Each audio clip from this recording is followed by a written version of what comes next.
Олег Алексеевич, недавно вы вернулись из Израиля, где проходила научно-практическая конференция, посвященная юбилею выдающегося математика Бориса Плоткина.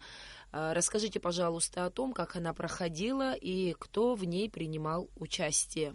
Патриарху советской и израильской алгебры Борису Яковлевичу Плоткину в октябре 2015 года исполнилось 90 лет. Но он в прекрасной форме, очень активно работает. Когда-то, когда он жил в Риге, я 2 года в Риге под его консультацией писал докторскую диссертацию, которую потом защитил в Новосибирске. С тех пор мы очень тесно сотрудничаем. Я много раз был в Израиле. Создана группа алгебраистов, фактически под его руководством, которая занимается вещами, связанными с универсальной алгебраической геометрией, алгебраической логикой, теорией моделей. И все это над различными многообразиями алгебр. Вот я всегда занимался и занимаюсь многообразием квазигрупп. И вот эта теория квазигрупп, она очень в последнее время находит многочисленнейшие приложения.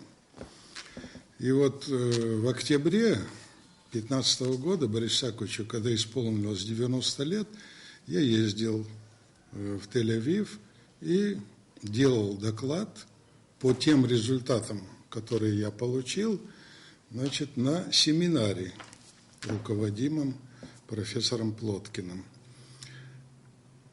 Затем эти результаты вошли в совместную статью, которая совсем недавно была издана в Институте математики Академии наук Беларуси. Значит, и этот выпуск посвящен 100-летию со дня рождения выдающегося белорусского ученого, алгебраиста, академика Супруненко Дмитрия Алексеевича. Значит, мы вот так и работаем. Значит, я здесь в Сухуми, кто-то в Пензе, кто-то в Новосибирске, кто-то в Соединенных Штатах, кто-то в Великобритании и так далее, и так далее. И вот к 90-летию Бориса Яковлевича, кстати, он почетный профессор Абхазского университета, он бывал у нас и читал лекции для наших студентов. Так вот, работая вот так вот в разных городах, потом общаясь, сейчас это можно и по телефону сказать, я вот получил такой результат, как вы считаете, можно ли, значит, продолжить вот в таком-то русле или в таком, вот взаимные консультации, естественно, через интернет, значит, связи, мы вот так вот очень интенсивно работаем. Вот только за последние 2 года вот изданы, значит, в Новосибирске вышло в журнале «Алгебра и логика», затем, значит, в Москве в журнале «Фундаментальная прикладная математика», потом есть вышедшая в Англии статья, и вот в Белоруссии. А до этого еще лет 15 назад, значит, мы совместно опубликовали с Борисом Яковлевичем 2 работы. Одна монография, посвященная базам данных и теории автоматов, она вышла в издательстве «Мировая наука», значит, штаб-квартиры, которая находится в Сингапуре, Гонконге и Нью-Джерси. Да. А вторая в издательстве «Высшая школа» – это учебное пособие для вузов «Элементы алгебраической теории автоматов». Значит, Борис Яковлевич всегда полон идей, и всегда, так сказать, его лекции значит, на его лекциях, на его книгах воспитывалось целое поколение алгебраистов. Вот, скажем, вот эта вот книга «Группы автоморфизмов алгебраических систем» – это настольная книга любого математика современности. Затем вот вышла у него книга «Многообразие представлений групп», а потом «Универсальная алгебра, алгебраическая логика и базы данных», где в том числе и мои результаты, значит, здесь вот указаны. Таких книг у него очень много. И у него, кстати говоря, сын его, Евгений Борисович Плоткин, тоже много раз бывал в Абхазии, он вырос в очень крупнейшего алгебраиста. И что было сейчас? Значит, с 20 по 26 марта Институт математики имени Эйнштейна Иерусалимского национального университета и университет Бар-Илан в Тель-Авиве организовали международную научную конференцию на тему группы, алгебры, тождества. Это как раз главные моменты, значит, в творчестве Бориса Яковлевича.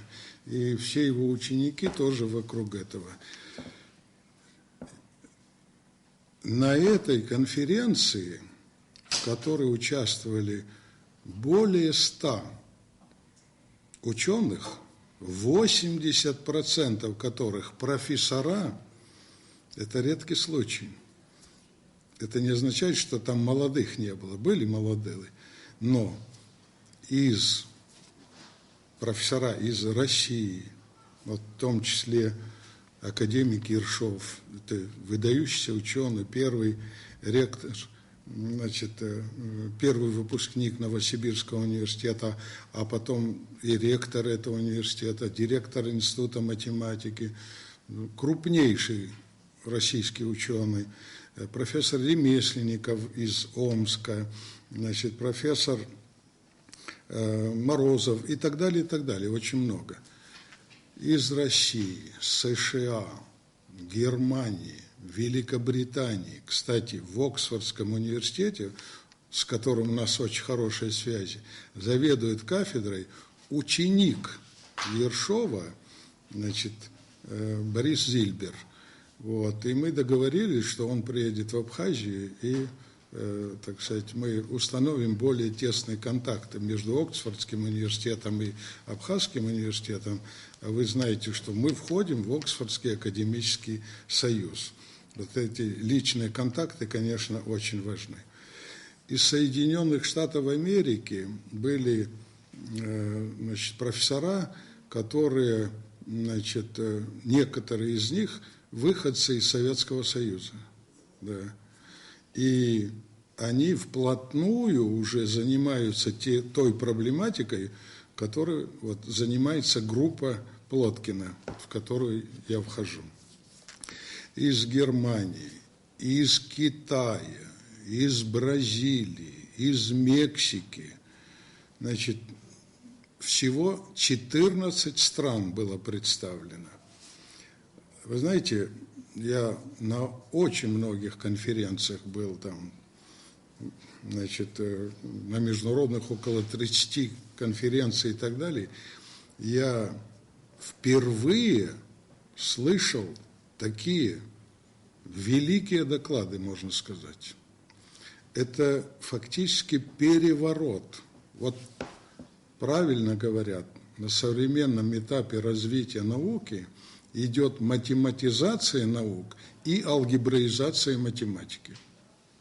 Вот алгебраическая геометрия, алгебраическая логика, многие вещи из других направлений математики тоже находят алгебраическое преломление.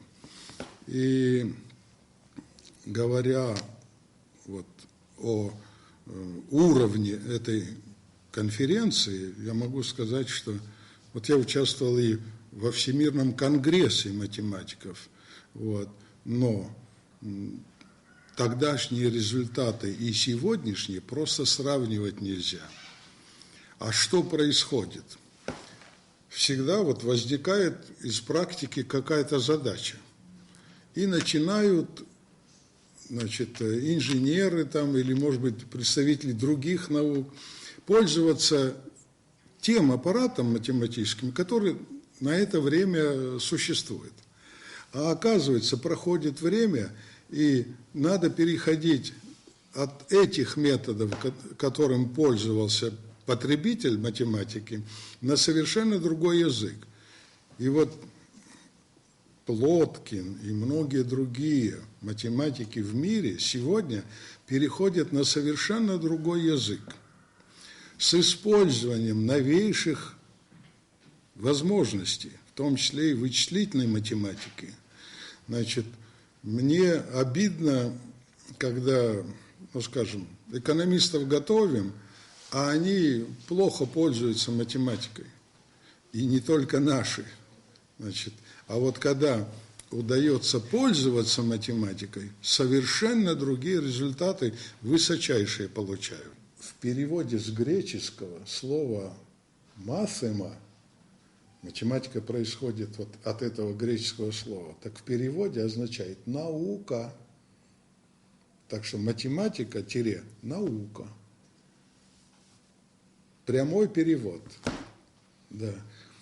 И филологи, и юристы, гуманитарии вообще. Ну, естественно, там биологи и прочее, все, когда научатся пользоваться математикой, их направление науки, значит, семимильными шагами будут двигаться вперед. Но тут есть, конечно, такие моменты. Кто-то имеет дарование в гуманитарном направлении, кто-то в естественно-математическом. Вот гуманитарии, как правило, говорят, вот Пушкин с 2 на 3 математику, но это Пушкин. Да. Значит, сегодня в школе уже давно элементы высшей математики, не случайно. Значит, в университете мы на всех факультетах преподаем математику, всем абсолютно. И это совершенно правильно. Насильно математику, войти в математику невозможно. Что-то сверху должно быть, понимаете? И, конечно, прикладники еще есть. И мы стараемся их направить либо в соискатели, либо в аспирантуру и так далее. Есть. А вот чистой математики очень плохо. Сейчас вот на 3-4 курсе несколько ребят есть неплохих. Никаких у нас проблем нет с тем, чтобы отправить, ну, скажем, даже в аспирантуру МГУ. С великим удовольствием. У нас договоры. На сегодняшний день в соискателях и аспирантах у нас по университету 47 человек. Для небольшого университета это совсем неплохо. Это хороший показатель. Но, к сожалению, вот, математиков, физиков, уже и начинаем мы отставать и по биологии, по географии. Наши привыкли только к гуманитарным дисциплинам. Более того, вот этот бум экономистов, так сказать, и юристов и нас не обошел. И он продолжается. И я не знаю, почему, значит, выделяются места на эти направления по линии Россотрудничества, так называемые лимиты. Лимиты – это простонародье говорят, а это называется грамотно целевой заказ. Что такое целевой заказ? Когда на месте, в Национальном университете, мы не можем подготовить, значит, кадры по тем или иным направлениям, мы просим Россию. У нас 42 так сказать, специальностей и направления, а в России более 300. Вот поэтому по инфраструктуре республики нам нужны кадры того или иного направления. Вот. Так нужны именно вот эти. Вот там возникает другая беда. Нам нужны инженеры и так далее. Значит, нужна математика, нужна физика. А как бы мы ни пыжились, пока в школах почти ничего не поменялось. Почти. Да. Хотя и говорим, вот, там делается то, делается это. Результат. А результат мы видим, когда проводим вступительные испытания.